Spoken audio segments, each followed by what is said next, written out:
तर कधी-कधी ना कामाच्या गडबडीत ना काय संपलं आणि काय शिल्लक राहिलंय ना हे माहीतच नाही पडत. तर गव्हाचं पीठ संपलं होतं. म्हणजे काल बघितलं होतं म्हटलं उद्या परत 2-3 चपात्या होतील, पण काय नव्हत्या होणाऱ्या. तर हे मी तुम्हाला दाखवलं होतं मामीने गावावरून पीठ आणलं होतं घावण्याचं. तर ते थोडंसं शिल्लक होतं. तर म्हटलं चला मित्रांच्या टिफिनसाठी आज घावणेच बनवायला घेऊया. तर आता हा माझा तवा पसरट आहे, त्यामुळे ना ते ओतलं की सगळीकडे पसरतात, म्हणजे त्याला आकार नाही येत. मग मित्रांच्या टिफिनसाठी ही ते घावणे आणि बटाट्याची भाजी दिली होती. त्याला स्कूलमध्ये सोडलं आणि नंतर मग म्हटलं चला आता भावाच्या मुलांनाही घावणे खूप आवडतात, मग त्यांच्यासाठी इथे बनवायला घेतले होते.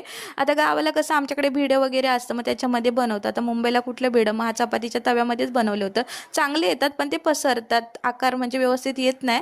मग असे बऱ्यापैकी आले होते, चांगलेच बनवले होते. आता भावाच्या मुलांना मग बटाट्याची भाजी आणि घावणे देत होते.